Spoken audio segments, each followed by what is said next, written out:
But having said that, I don't see this manner of death involving a huge amount of rage towards these girls. The rage is directed towards Whitney, and that's consistent with this idea of retaliating filicide, that this is a revenge murder.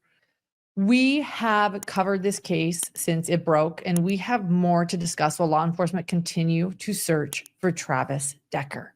So a quick backstory to catch everybody up. It was supposed to be just another weekend visit. On May 30th, 2025, Travis Decker picked up his 3 daughters, Peyton, Evelyn, and Olivia, for a 3-hour visitation, but he never brought them back.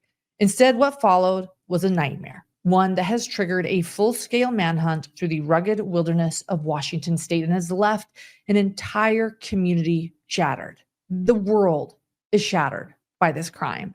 Travis Decker wasn't a stranger to hardship. He served for years in the U.S. Army, deployed to Afghanistan, and trained in survival and combat. By 2025, Travis was living out of his truck. He'd lost his job, his home, most of his relationships. And according to his ex-wife, Whitney, he was spiraling, erratic, and paranoid. In court docs, she begged the judge to limit his time with their daughters. And then on May 30th, Travis picked his girls up. 2 days later, Travis's 2017 GMC Sierra truck was found abandoned in a forested area near Leavenworth, Washington. Inside were signs of recent life: food, kids' belongings, a wallet. And nearby, outside of the truck, something much worse. Law enforcement made a devastating discovery. At a secluded campsite, the bodies of all 3 girls were found: Peyton, age 9, Evelyn, age 8, Olivia, just 5. Their wrists had been zip-tied or had shown signs of being zip-tied, and they were each found with a plastic bag over their heads. They had died of asphyxiation. And their dad, Travis Decker, gone.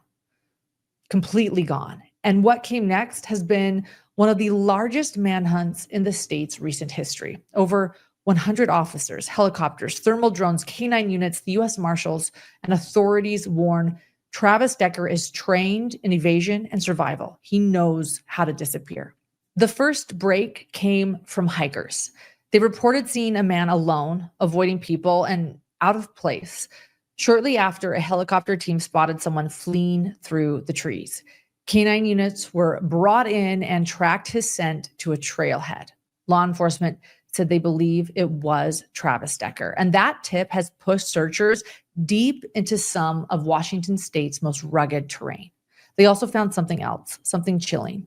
Evidence that days before the murders, Travis Decker had been researching how to flee to Canada.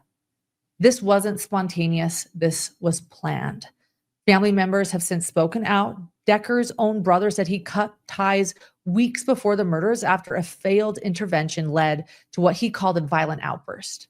Whitney, the girl's mother, is left grieving alongside a community struggling to make sense of a man who destroyed the very people he was supposed to protect. Decker is considered armed, unstable, and dangerous, and a $20,000 reward is on the table for any information leading to his capture. But make no mistake, this is not a man who wants to be found. In the words of the local sheriff, quote, "You're going to have to be perfect every single day, Travis. We only have to be perfect one day," he said. "We will not stop. We will keep going. He just has to make one mistake," end quote. While the search continues, we are all left wondering why. Why didn't people see? What kind of father would take these precious lives? I personally wonder why Washington State refused an Amber Alert. Why couldn't they believe Travis was such a danger to his daughters? What sick motive lay hidden in Travis Decker? His own ex-wife, the girl's mother, Whitney, told law enforcement before her daughters' bodies were found that Travis loved his girls. So what led him to do the most horrendous act we can fathom and murder his own daughters? Why is he hiding now? And what is he hiding? Why do human beings do the unthinkable? This is Hidden True Crime, where we delve into those hidden motives with criminal psychologist, Dr. Lauren Matthias, and me, a former broadcaster and investigative journalist. And today we are asking Dr. John, why? Dr. John, help me understand Travis Decker and what this crime is about.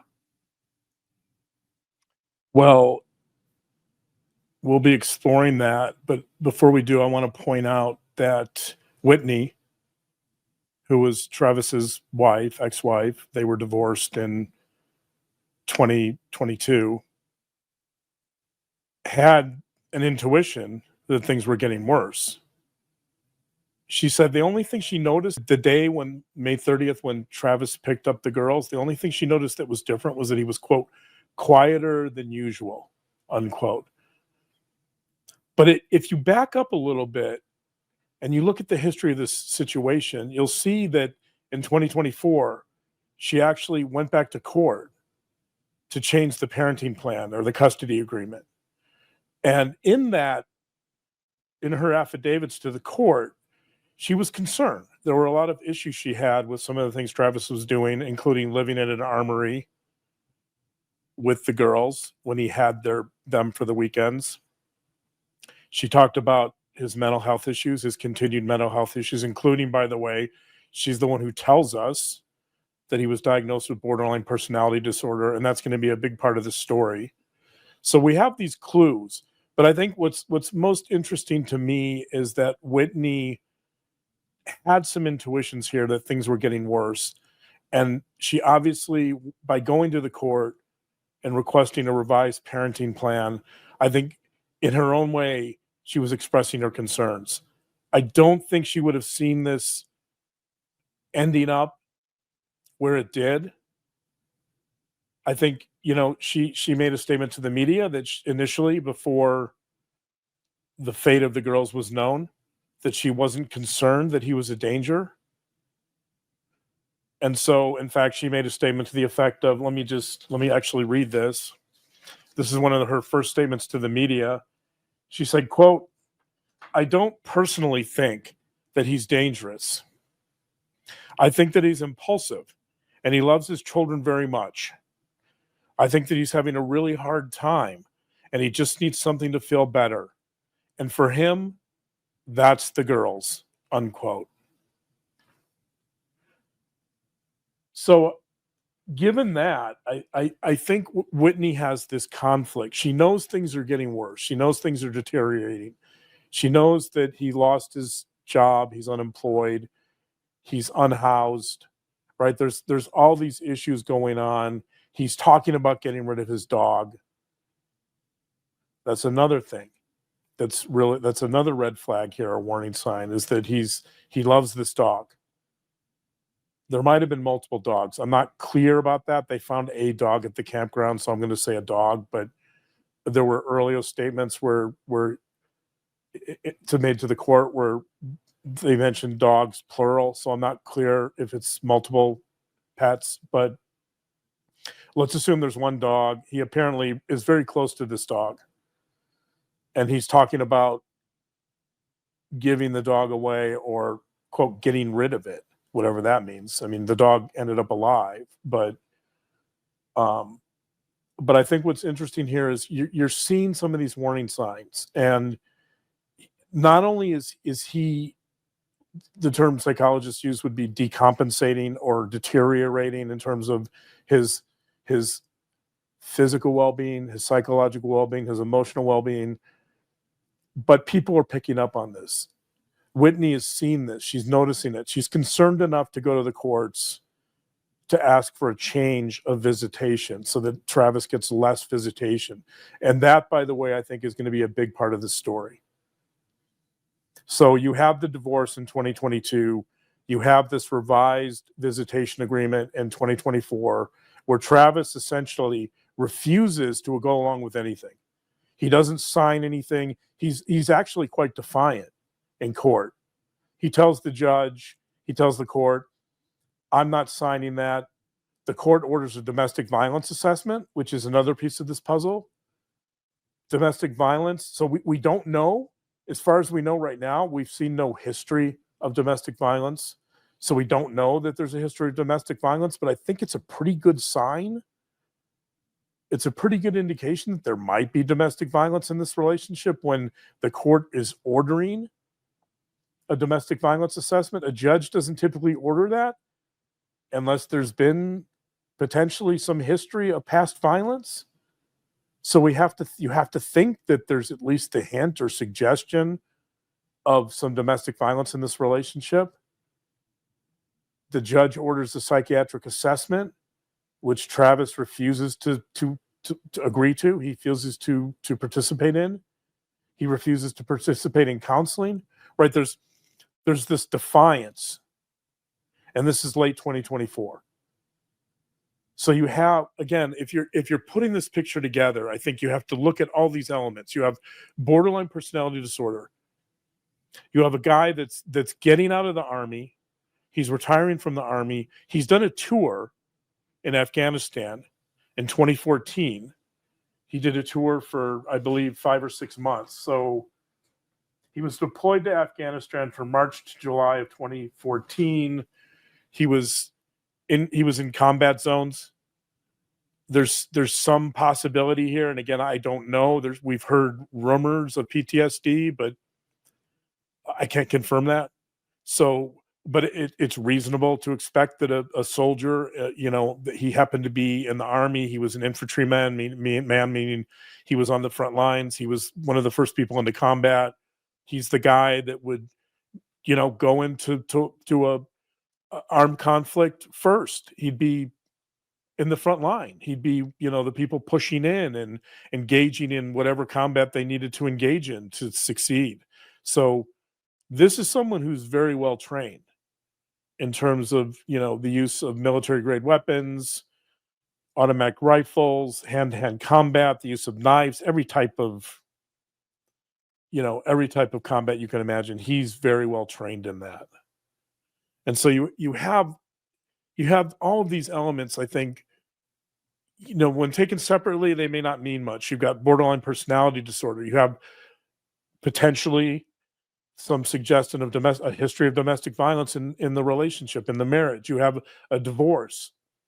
You have his ex-wife telling us that his mental health is declining. He's going to get rid of his dog because of his deteriorating financial condition. So he's getting less visitation of his girls. You have potentially PTSD from his combat experiences. So I think all of these elements are starting, unfortunately and tragically, all of these elements are starting to coalesce. They're starting to come together. And I think eventually they end in this very tragic situation. So psychologists call when a perpetrator murders children in a family, that's called filicide. Now, Whitney herself has speculated that she doesn't believe Travis is still alive. So when you have a situation like that, however, the contradictory evidence to that is that hikers apparently have identified him or someone who looks like him. So it's not clear. Exactly. It's not clear whether he is or isn't alive. But if he's not alive, let's say that he does harm himself, and obviously he's harmed his girls, then this starts crossing over into something we call familicide. So the difference between filicide, I know this is going to get slightly confusing because the terms are similar, but the difference between filicide and familicide is that in familicide, typically what happens is that the familicide, usually we think of familicide, I think identify that with what we called family annihilation, which is in familicide, typically the perpetrator, which by the way, perpetrators in familicide are almost all men. In familicide, perpetrators that are almost all men, they not only do they harm the children, but they typically harm the partner or the spouse, and then often they harm themselves. So that's why it's called family annihilation, because everyone is harmed, everyone is hurt, nobody in the family is left alive. So yeah, and many wondered at the beginning if that's what this was. Yeah, one of my professors used to call it the elimination of the total elimination of the family all, meaning, right, that nobody's left alive.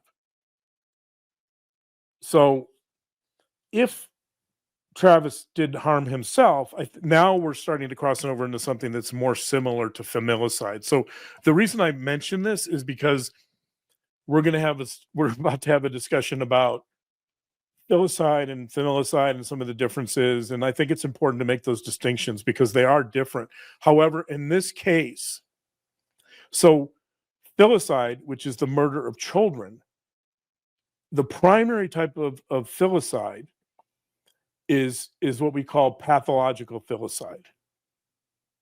And pathological filicide is mainly committed by biological mothers. Pathological filicide it typically involves severe psychopathology. So that would be depression, maybe psychosis. Pathological filicide is what we use when we think of filicide, when we hear about a mother murdering her kids because she's psychotic, or we typically attribute that to, often that's attributed to postpartum depression or postpartum psychosis more commonly. So you and I have covered those cases where there's postpartum depression, which becomes more severe, and it becomes postpartum psychosis. And there's some elements of, some divorce from reality. There's Andrea Yates. Andrea Yates would be a good example, right? Andrea Yates.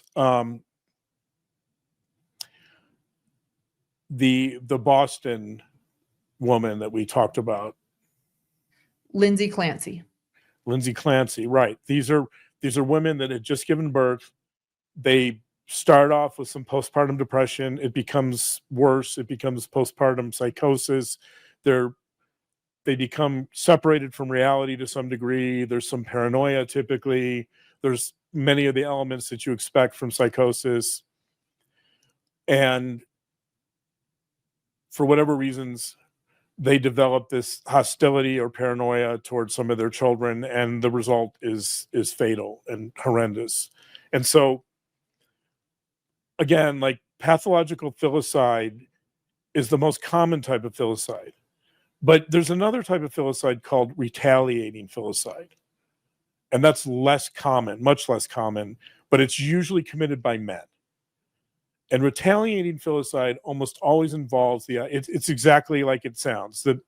The idea is that there is some type of revenge for a perceived betrayal or abandonment. And in retaliating familicide, typically the underlying emotions driving that tend to be shame and rejection. It's also committed, as I said, it's committed almost exclusively by men, often in their 30s and 40s. Travis Decker was in his early 30s, so he fits that type of presentation. What about Chad Dorman? Chad Dorman is same idea. Chad Dorman, right, exactly. We've talked about Chad Dorman. Chad Dorman is very similar. That the children become pawns in this fatal game of revenge to punish the partner for betrayal or for abandonment. And this idea of abandonment, by the way, is going to, if indeed, and I can't confirm this, but Whitney tells us supposedly that Travis has borderline personality disorder. If that's accurate, then this idea of abandonment becomes even more important, because borderline personality disorder, one of the greatest fears of that particular personality disorder is this fear of abandonment. So let's talk a little bit. Well, let me just finish talking a little about so the type of familicide this would be this idea of retaliating filicide. And retaliating filicide overlaps a great deal with familicide, because the most common element, and again, familicide is almost always male, just like retaliating filicide. The most common element of familicide is revenge, just like retaliating filicide. So they're actually quite similar. The only difference is that with the familicide, you're harming a spouse, and you might be harming the perpetrator might be harming himself as well. And so we don't this is still an ongoing story, right? We don't know the outcome here. We don't know if he's harmed himself. Whitney has speculated that he might. She seems to think that he might be deceased. And so that would start kind of, in terms of how we define this, that might shift this narrative a little bit towards familicide, and familicide, just like in retaliating filicide, which is much less common, in familicide, it's almost always about betrayal and revenge and abandonment. Although whether or not Whitney is correct, let's say there was self-harm that happened already, that didn't happen right away. Right. If law enforcement are accurate and hikers saw Travis Decker on a trailhead and they haven't been able to find his body, this wasn't about doing this at the scene, which I'm going to be honest, makes me think that retaliation was one reason. Like, he wanted to see the aftermath. Did he not? I mean, let's say even if he had plans to self-harm, he's not doing it right away. What, Right. That to me, that shows he wants to see the horrendous aftermath of his actions. Right. That certainly suggests more premeditation. And yes, that if the goal of retaliating filicide is revenge and to create suffering and pain in the surviving spouse, you're correct. Then that's exactly what he wants to see. He wants to see her pain. And this actually brings us into another type of familicide. So again,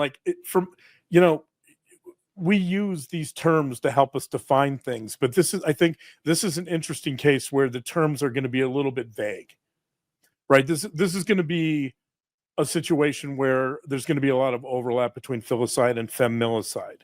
And there's a type of familicide called anomicide. And anomicide in particular, it's driven by economic and social stressors, such as unemployment, homelessness, financial issues that lead to this instability and this inability to support the family. And so a lot of times with anomicide, the main issue is control, that these perpetrators in anomicide, which again is a type of familicide, they have this idealized, picture perfect image of the family. And then that image starts to unravel and they start feeling like they're losing control. They're losing control of their family. They're losing control of this idealized version of their family that they try to maintain at all costs. And they also have this idea that protecting and providing for their family as the man, as the head of the household, is really important to them. And so here you can see how this might be important to Travis Decker, in the sense that he's a proud father of 3 beautiful girls. He's got this job in the Army that's been stable and he's been successful at it. He received a number of promotions in the Army. He's able to provide for his family. He has a beautiful wife. Right. He's got a beautiful, supportive wife. And then all of a sudden, around 2021, 2022 is when he gets divorced. All of this starts to fall apart. And he's struggling to provide for the family. He can't keep his job. He's losing control. He's experiencing a lot of shame. And so this idea of kind of the idealized family starts to deteriorate for him. He can't control it, but he desperately wants to. And it seems like the more he tries to do that, the worse it gets. He's not working. He's going downhill. His mental health apparently is going downhill. He's living out of the armory, which is the National Guard Armory outside of Seattle. He purchases an RV, but then he's not able to pay for it. Whitney talks about this in the court documents. She talks about him getting rid of the dog. She says, quote, Travis discussed getting rid of his dog due to housing and financial concerns. including garnished wages over unpaid child support. I thought think about that for a minute. That part of the issue here is that he's not able to pay child support.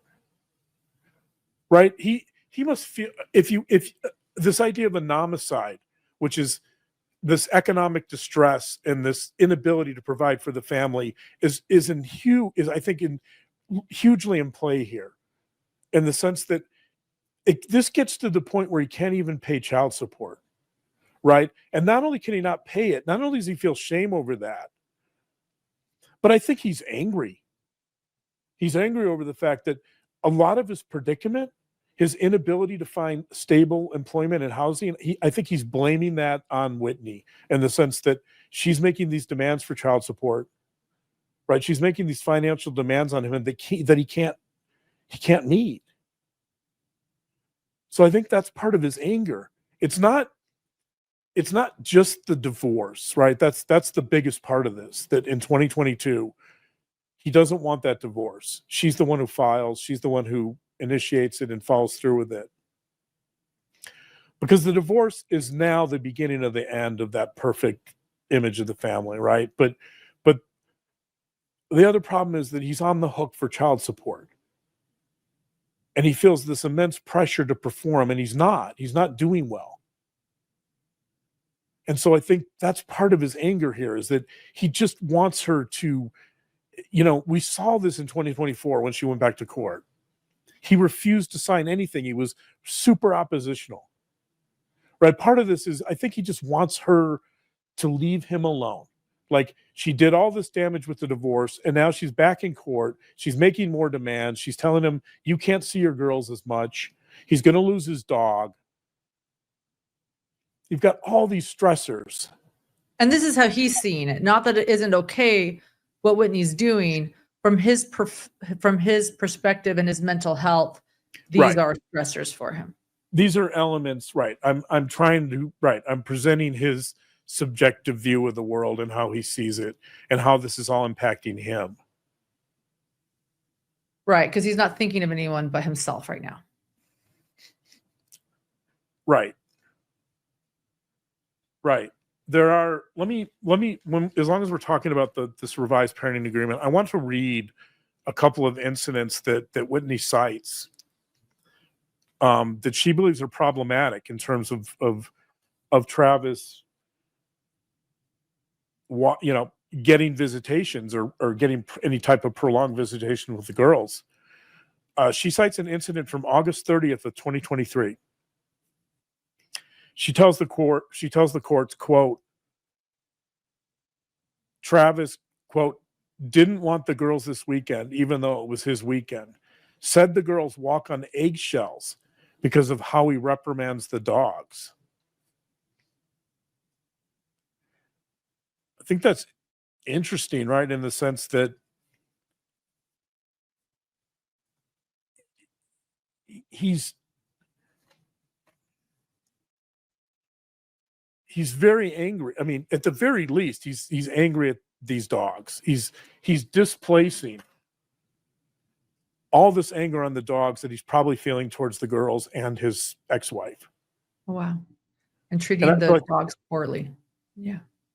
So I think this is a huge red flag. And actually, you have to wonder, I wonder if he's able to contain this just to the dogs. I wonder, and this is, by the way, is where the dogs is plural. So I don't know if they meant dog or dogs, but the point is that he's not able to contain this anger to the extent that he can't avoid getting angry at the dogs, right? And so he's getting so angry at the dogs that the girls, it's affecting them. They don't want to be around him. They're noticing this anger. It's starting to overwhelm him. It's overtaking him, right? And you have to wonder if, we know presumably that the court is telling us that he has some history of domestic violence, or they probably wouldn't get a domestic violence evaluation. I don't know for sure. We have no record of that. If there is, it wasn't reported to the police that we know of. There might be that we haven't found those records yet, but But Whitney is certainly suggesting or telling the court that she's concerned about his anger, maybe some past episodes of violence. I don't know. I don't know the details. Like he hasn't been charged, but for anything that we're aware of at this point. And presumably Whitney hasn't reported any domestic violence, but she certainly seems to be suggesting it to the courts. And so you have this. I agree. You have this court order to get a domestic violence assessment. And I think we can infer what that means. And then you have these girls noting that he can't control his anger with the dogs. Right. So is he hitting the dogs? I mean, how bad is this? Right. We don't know. But it's an interesting comment to the courts. And then there's this other episode that I think is really important and worth citing here. Towards the end of December 19th, 2023, Whitney's also writing to the court here, expressing concerns. She says Olivia FaceTimed her screaming and crying. Travis was nowhere in sight. Peyton had to go find him, and he was with the dogs. And Olivia was playing on the pull-down machine where she smashed her fingers. So his daughter Olivia, his girls are unattended in this armory, and Olivia smashes her fingers on this exercise machine. Olivia and Peyton were crying uncontrollably. Here's the most interesting part of this story. He, quote, he wasn't comforting her. So you have this incident where Olivia smashes her fingers. The girls are both crying uncontrollably because their father's nowhere to be found. They're left unattended in the armory. And when they do find their father, he doesn't seem to care in the least. He's not comforting them. He's not trying to resolve the problem. He's not being compassionate or empathic. He's just like, so be it. Like, you guys figure it out, right? Like, well, and also being found with the dogs. Does that mean he was taking some anger out on the dogs? Or right. What was he doing with the dogs? Was he angry at the girls, and then, was he displacing that anger with the dogs? I mean, it seems reasonable. Yeah. So these are all warning signs. These are all red flags. And as I said at the beginning of our show here, Whitney knows this. Whitney intuits this. She knows there's something here. I mean, I understand how a spouse is not going to want to believe that their ex is going to engage in familicide or filicide, whatever the case is here. I understand how most human beings aren't going to want to imagine that possibility. It's unimaginable to any spouse that no matter whatever your problems are with your ex, you're not going to envision that or picture that they're going to kill your children, right? And so, but there are these red flags, and they're adding up. It was also unimaginable to Washington State. It was also unimaginable to Washington State, who failed to put an Amber Alert out the moment they went missing, despite leaving, where they weren't supposed to go, breaking the custodial agreement and fleeing. That should be enough. That is enough. Everything meets the criteria for an Amber Alert. In Washington State clearly couldn't fathom it either, because they decided he wasn't a threat. I will forever be angry about that. So it's not just her. It's us. It's human beings. We just don't think it's possible. Human beings do not do well in terms of predicting or envisioning a possible future. We really struggle with imagining the unimaginable. An example would be nuclear holocaust. What are you saying? I'm saying that you don't envision the unimaginable. You don't envision that your ex, no matter how bad he or she is doing, that they're going to harm your kids. The extreme of that would be nuclear holocaust. It's not something that human beings can envision because it's so horrendous, right? This is a much lesser version of that. Eliminating the entire human race obviously is a different issue, but here, it's a version of that, is my point, that the humans have this fundamental denial about the unimaginable. And then unfortunately, the unimaginable occurs again and again and again. So, And again and again. and again, right. History repeats itself over and over and over. So I've discussed these various versions of filicide and familicide. Let's talk a little bit about borderline personality disorder, because that's a really important part of this equation as well. And again, I'm gonna qualify this and say I'm not the one making this diagnosis. This is being presented to us publicly by Whitney Decker, who somehow knows this through medical records or through Travis. I don't know how she knows it.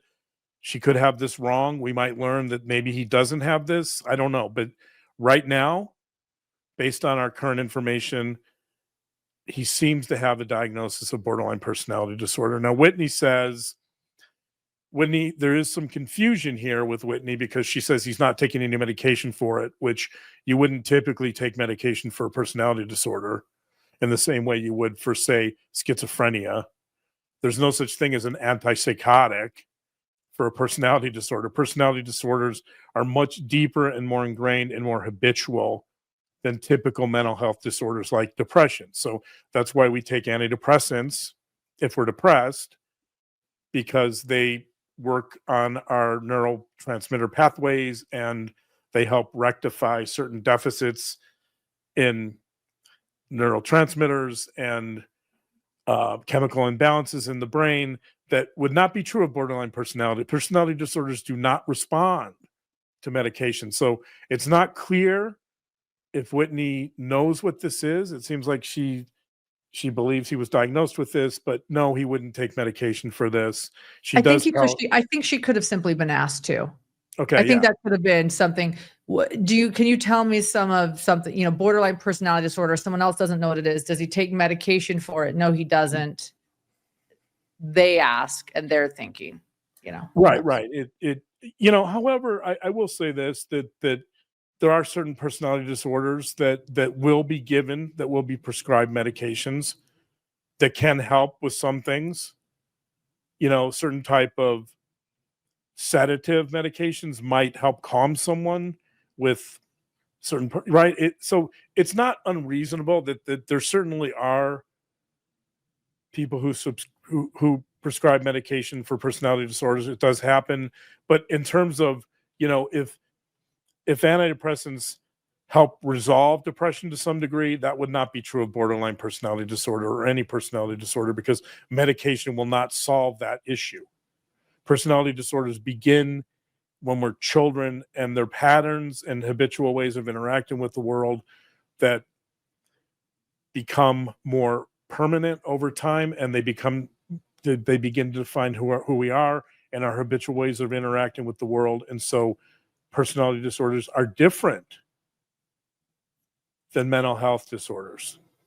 And I mean, I'm not going to get into PTSD, but in the background of all of this, you might have post-traumatic stress disorder as well. But I'm not going to get into that as much, because there's been minimal talk. There's been some talk of that on the fringes by people who knew him, but we have not confirmed that. So, but let's talk about borderline personality disorder. So the main characteristic of borderline personality disorder is instability.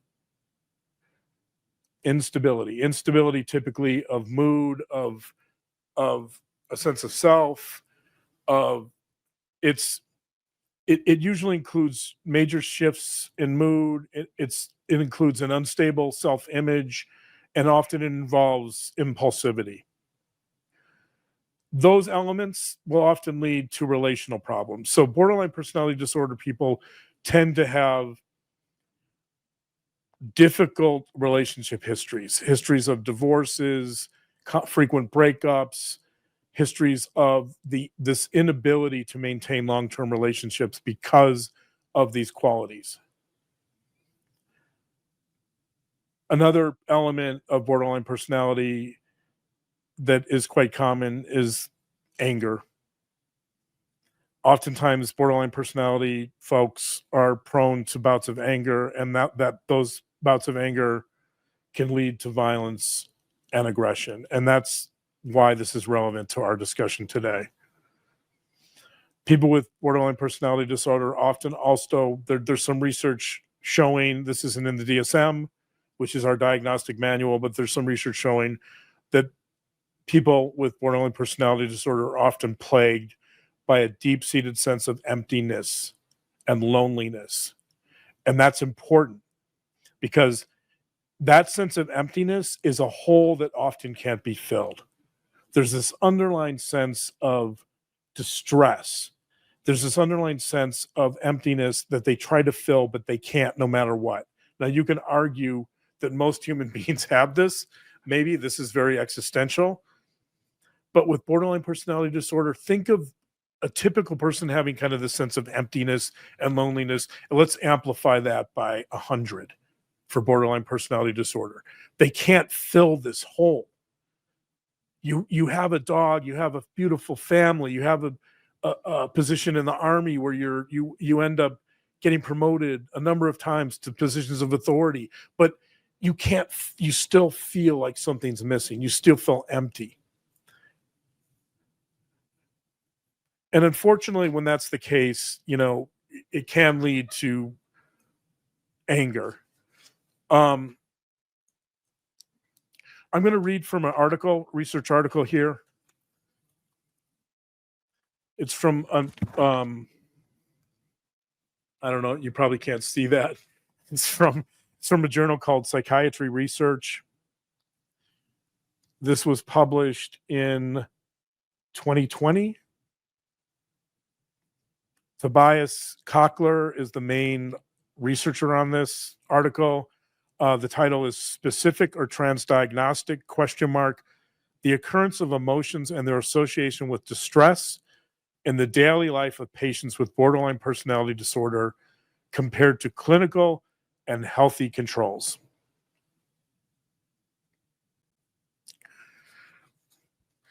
That's, by the way, that's one of the longest research titles I've seen in a long time. But I'm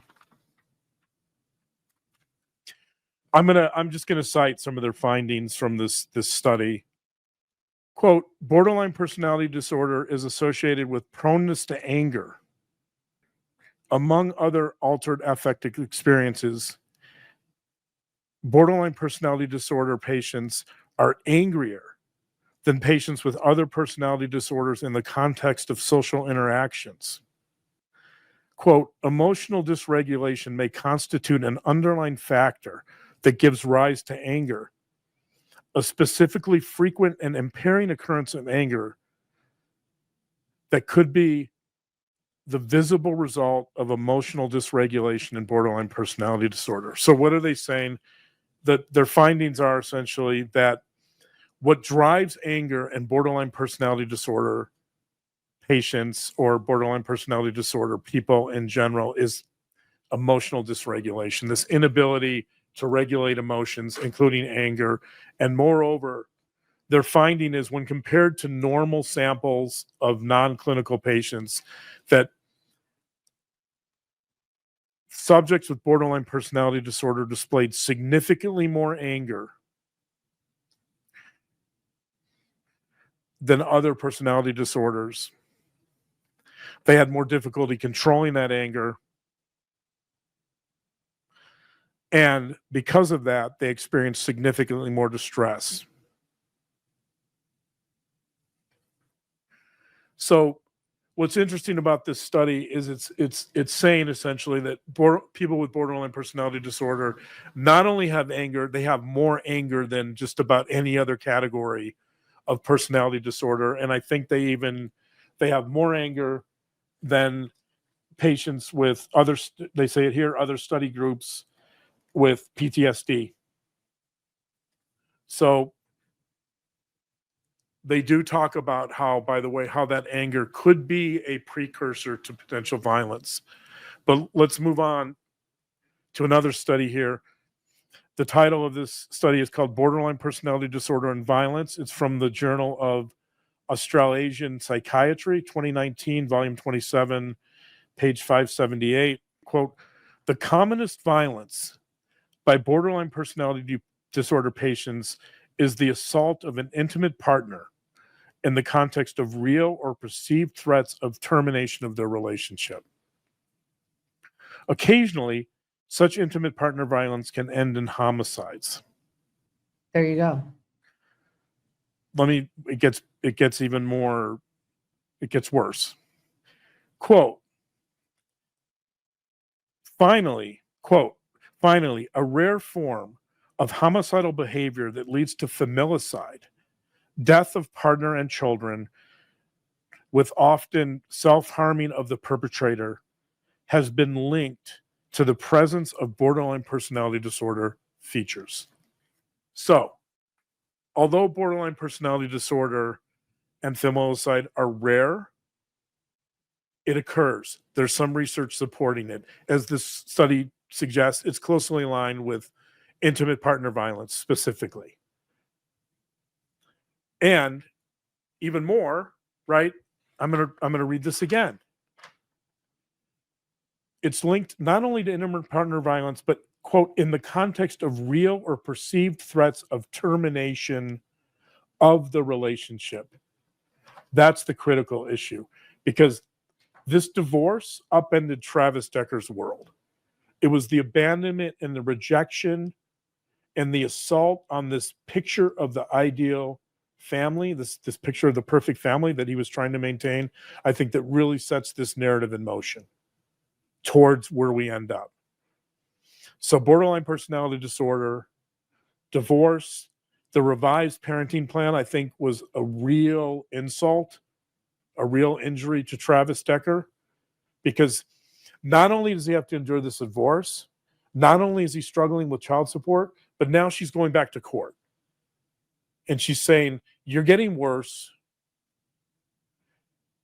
She's embarrassing him, right? She's humiliating him. She's saying to the court, you can't pay your bills. You're getting worse. Your mental health is declining. We've got this history of domestic violence that you need to be assessed for and you need to go to treatment for. You're not paying your child support. And by the way, the very thing that makes you happy and the only positive in your life, which is your dog and your girls, you're going to lose those. So I'm going to court also to make sure that you spend less time with your girls. And again, I just want to say again how he's perceiving it. She did the right thing to do that. Whitney should do that. You can't have little girls staying alone in an armory, with others there with them and strangers. So it's how he is perceiving it, thinking of only of himself. Yeah, no, I'm just trying to explain, right. I'm trying to explain how you asked why did this happen. I'm trying to explain from his viewpoint, from his worldview, what are the elements that happened to him that came together that brought him to that point. So here's another quote. This is from the court. This is from the 2024 court docs when she took him back to revise the custody agreement. She said, quote, his children and his dog are the two big positives in his life. Right. And so now they're both gone. They're both gone. Right. And the fact that he didn't take his dog is, I think, by the way, the fact that he didn't take his dog would be potentially indicative of or contribute to Whitney's belief that perhaps he has harmed himself. Because why wouldn't he take his dog? He didn't take his dog. He didn't take his wallet. He didn't take his truck. He didn't take anything. He basically just went full survival mode into the wilderness of the Cascades. And maybe that's part of it. Maybe he knows he can't survive. Maybe he knows that he could die in the woods, right? Without any food, without any water, without any provisions, right? He doesn't have the ability to make fire. Or maybe he does. He probably does. He probably has that survivor skill. But the point is that the things that he valued the most, he's losing. And all of that to him is humiliating. All of that to him is failure as a father, as a spouse, right? That he sees that. He, again, I think he, with familicide, oftentimes you have this stereotypical view of masculinity and being a father and a provider and providing for your family, and he sees himself as failing on all those fronts. Another interesting part of that, by the way, so another interesting part of a nomicide, which is this kind of shattering of this ideal picture of being a parent or a father, is there's another type of familicide called altruistic familicide, which might have some overlap here. And that is, altruistic familicide occurs when the male, typically the father, believes that by eliminating the entire family, they're going to be better off because of it, because he can't provide for them, and because he's not caring for them, or because his circumstances have changed so dramatically for the worse, that he believes oftentimes that by eliminating the entire group, by eliminating the entire family, that somehow they'll benefit from that and they'll be better off because he can't lead them anymore. And there do seem to be some elements of that here. That I think there's a part of him that really has this sense of entitlement. That in some ways that he kind of owns this family and he owns these girls, and therefore he's entitled to do whatever he wants. And that if he's doing poorly, then they're doing poorly.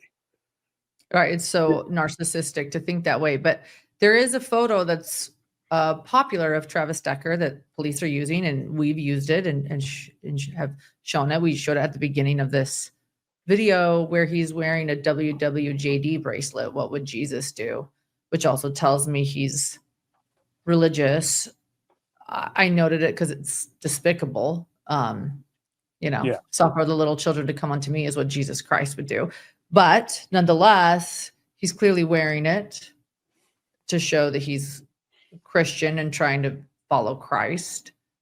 Right. So maybe there's some altruism there, but it's hard for me to believe, though. Like I said, I feel like this is just retaliation. But go on with your research. I have so many questions, by the way, for many of you. So we'll let John keep going, and I definitely have questions.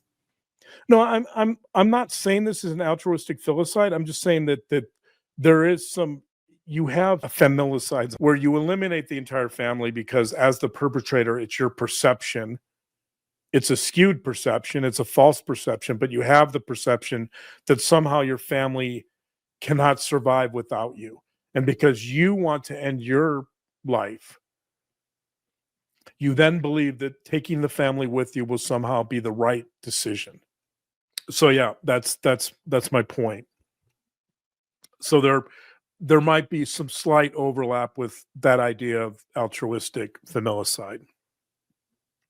The other interesting thing, you've asked me this question many times since this happened, about the manner of death with these girls. Yeah. And I think it's a fascinating part of this story. I'd say fascinating from an intellectual standpoint. From an emotional standpoint, it's absolutely horrific. Yeah. I have been wondering, John, the manner. Honestly, when I first heard this story, it was so heartbreaking. It was actually really difficult for me to process. I was at a yet another Lori Vallow Daybell trial where there are children who lost their lives. I couldn't deal with this case. And yet there was a part of me that said, I hope that this was fast and that he, I was thinking about ways, and I was hoping I just didn't want to imagine the worst. And then when I learned what he had done with alleged zip ties and bags and suffocation, I know. It was beyond me. I had to take a break, but I have been wondering why would he do such a thing? Why would he do that? And he owns guns and he's an Army vet. And why did he choose this way to kill his girls? Yeah,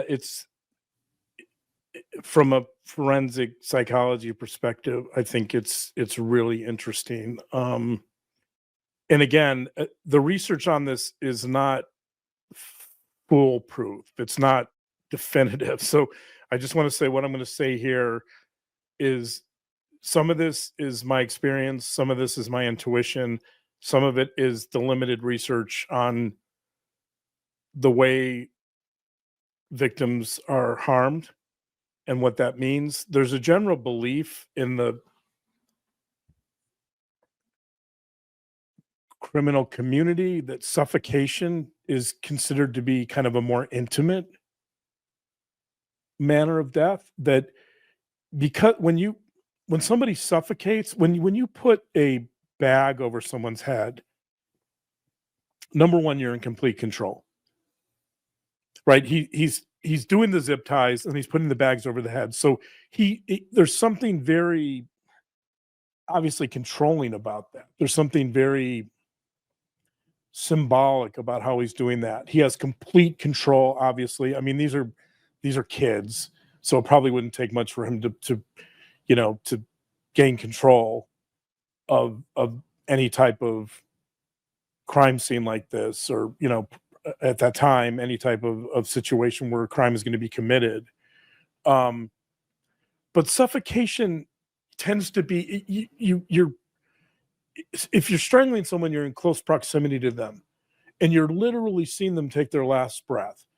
So there's a very intimate quality to that, in the sense that not only are you controlling the oxygen that they consume, which is essentially you're controlling life and death, but you're witnessing it firsthand.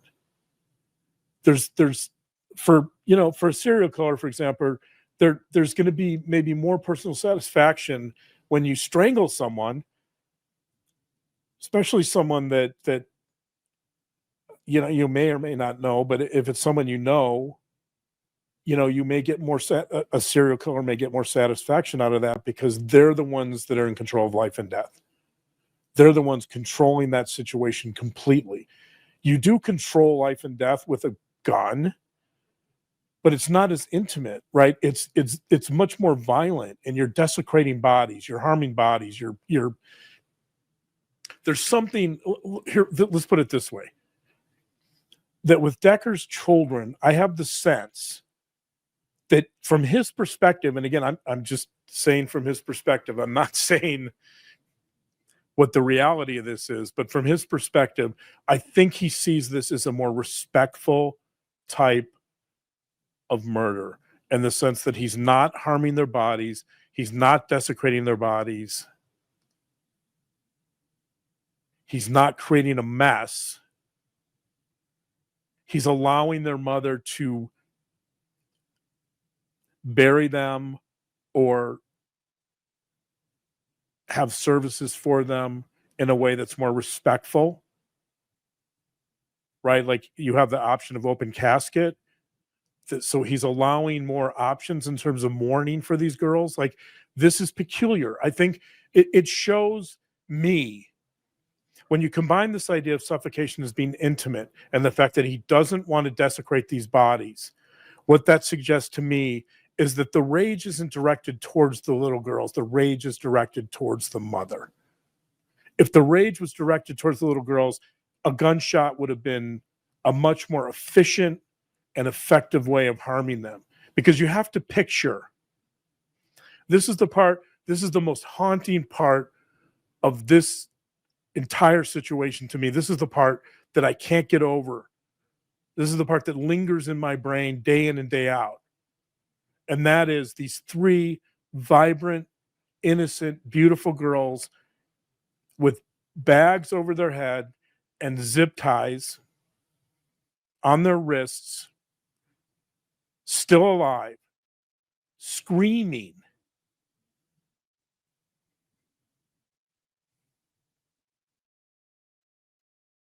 They're screaming for their father to help them,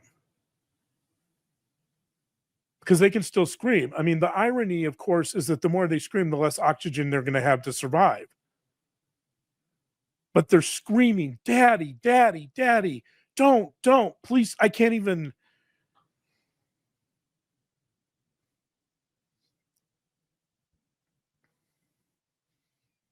I can't even imagine this part. But in the twisted mind of Travis Decker, he sees that as being more compassionate than pulling out a gun and destroying the bodies, desecrating the bodies of these little girls, because he sees that as being more disrespectful. He doesn't have rage towards these girls. He wants to harm them. He wants to kill them because he wants revenge against the mother. The rage is directed towards Whitney. That's why he suffocates them. And although suffocation is typically intimate, my guess is when he puts those bags over the girls' heads and he knows they're going to die and they're screaming for help and they're screaming for their lives, that he's walking away so he doesn't have to hear it. He's already made that decision. But remember, this is the guy. I read you the court docs. This is the same guy who the girls are afraid of because he's getting so angry at the dogs. This is the same guy whose daughter, Olivia, smashes her fingers in a exercise equipment, in an exercise machine. She smashes her fingers. His girls are crying uncontrollably because Olivia is in pain. She's hurting. And what does he do? He avoids them. He doesn't comfort them. He doesn't even say a single thing to them, trying to help them or comfort them. So you have to go back to that moment when these girls are crying and screaming for help and screaming, "Daddy, Daddy, please let me live." I go back to that moment when Olivia smashed her fingers and he's like, "I don't care. I am not going to comfort you." But having said that,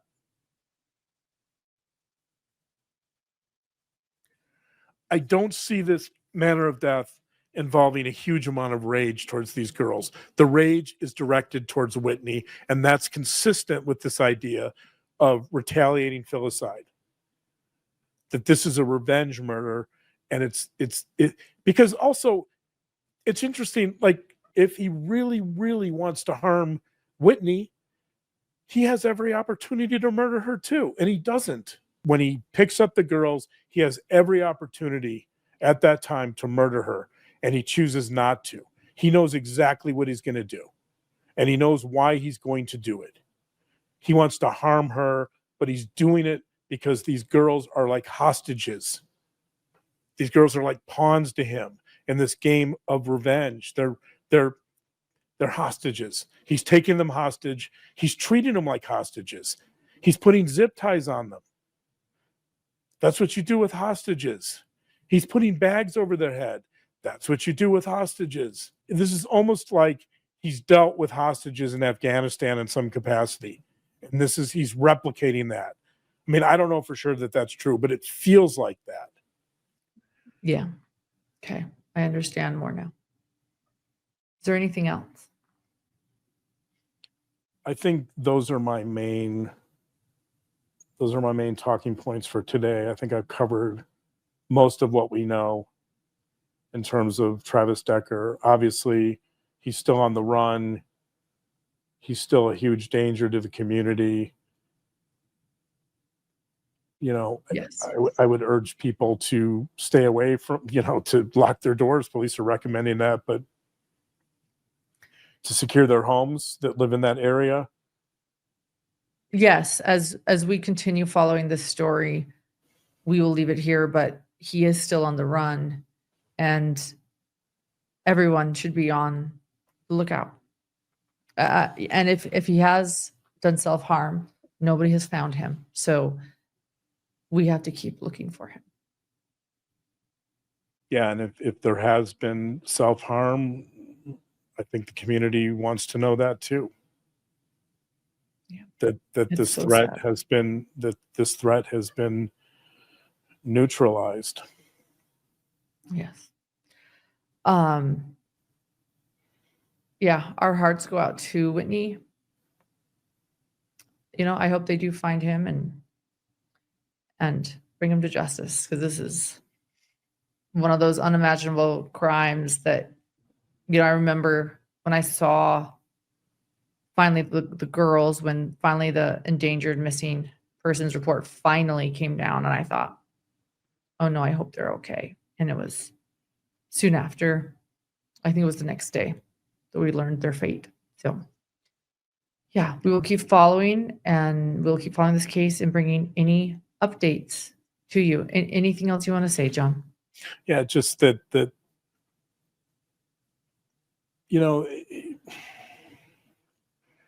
there's so many levels at which this is tragic. You mentioned a couple. The way we notify the community when people go missing, right? That's important. Also, visitation guidelines, like, should he have had visitation? And if so, maybe visitation should have been supervised. Like, somebody with this level of problems, at what point do you say, hey, I'm not going to let this guy be alone with these girls? He needs to have this supervised. I mean, that could have been a disaster too, of course. Well, let me bring up one last issue then, actually, that I want to talk to you about. One thing that I feel Whitney would do is she was having problems. Clearly, she had to file for divorce. She had to get divorced from him. He was spiraling. She would always go back to, but he served his country. But oh, this is really hard. But he served his country. I see her inner dialogue. It's like I can understand it. She's this good Christian woman and a wonderful mother who sews her own daughter's dresses for all of their beautiful photo shoots. And she's dealing with someone that she loved, spiraling, and knowing that he's not safe or as safe, but he served his country. And there's excuses after excuses that community people make, but he's a good Christian. He's wearing his WWJD bracelet. He's trying. He's getting back on his feet. He loves his little girls. He needs his little girls. He served our country. And there's a bit of me that finds anger towards sort of this dialogue of avoiding all the red flags because of the but. That's the third prong of this discussion. So the first two are when and how do we issue alerts to the community, and how quickly, right? Like, she knew pretty quickly that there was an issue. When Travis didn't deliver those kids back home by 8 p.m., he had never done that. She had concern. Never done it. She had concerns, right? At what point do you issue an Amber Alert or a serious alert to people and say, find this guy, something is wrong? And we know that the research on missing persons is very clear. When children go missing, if they're not found within the first 3 hours, typically they're deceased. If they're not found, 76% of children not found in the first 3 hours are deceased. 90% of children not found in the first 24 hours are deceased. And after that, every hour after that, the numbers get worse and worse. You need to find children that are missing quickly, or they will be gone. So that Amber Alerts are really important, and we need to figure out a way to do that better. Secondly, visitation. Do we let a guy like Travis Decker visit his girls with all these issues alone? Why wasn't part of that revised parenting plan? Why didn't that include some type of supervised visitation? I mean, that may not have mattered. You think of somebody like Josh Powell. His visitations were supervised, and he number one, he locked out the social worker. It's a good thing she wasn't murdered. She probably should have been. He probably intended to murder her, but the point is, like, that may not matter, but it does help. It gives you another set of eyes and another person in the room who can call the authorities, or call, if there's an emergency, they can, hopefully, maybe not, but they can try to get help right away, right? And the third prong is, what do we do with wounded heroes? What do we do with wounded veterans? How does our system help them? Why are we ignoring people like Travis Decker that need help? And maybe you'll say, well, he's refusing help. I mean, Whitney says he tried to get help and he was refused help. I don't know the details, but he's sleeping at the armory. They should be pretty aware of him. But what do we do with the Travis Deckers, right? The wounded heroes that served, that did, tours of duty in combat areas, and they're coming home broken, and they don't know how to facilitate. They don't know how to continue to facilitate healthy relationships, and they struggle to build healthy families, right? Because of their injuries and their psychological wound, right? Like, I don't know. I don't have an answer. The numbers of veterans, and I've talked about this a little bit. People know this. I did work for the VA for a few years.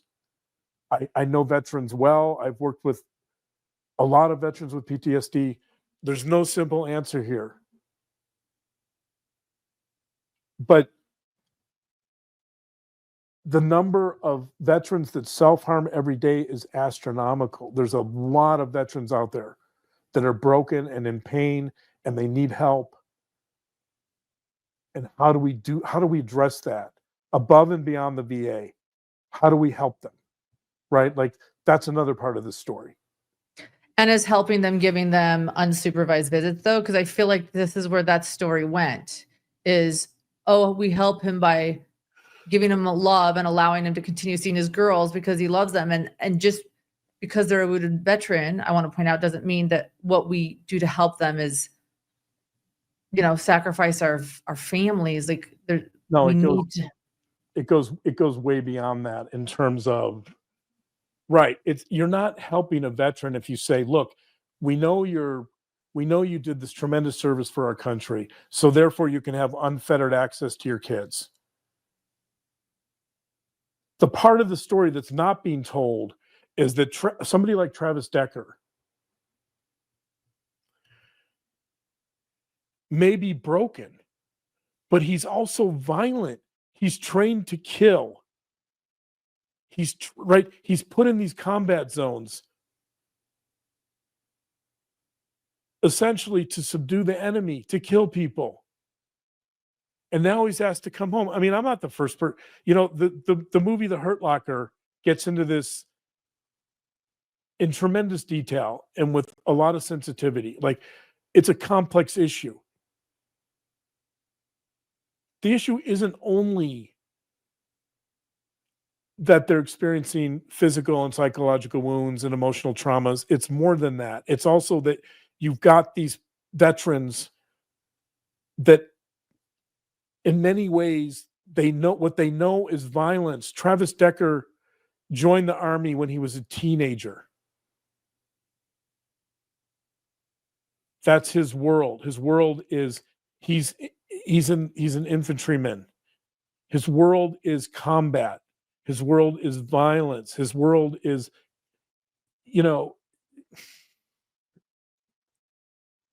it's more than just emotional wounds. Yeah.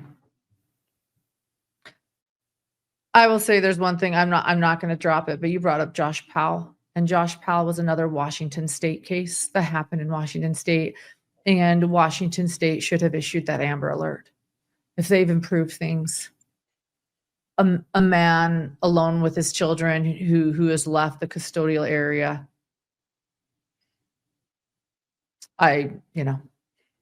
Washington State, I hope they start issuing more. Well, and it's not just Washington State. It should be a national dialogue. Oh, yeah. It was. Yeah. It should. But yeah, decision was made. All right. Thank you so much. The irony is not lost on me that this is being recorded on Father's Day. Yeah. I know. It's heartbreaking, as I said, as a father, I just can't imagine, how a father could do this. I mean, I've tried to explain how a father could, and I'm not in those circumstances, thankfully. Like, I didn't undergo everything that Travis Decker underwent, so I don't know. I do think it obviously, I think that there were enough warning signs that this could have been prevented. Hopefully we can learn from it. But as a father, I have to say that, as I mentioned, there's so much about this case that haunts me. Yeah. Thank you again. And we will continue searching for Travis Decker.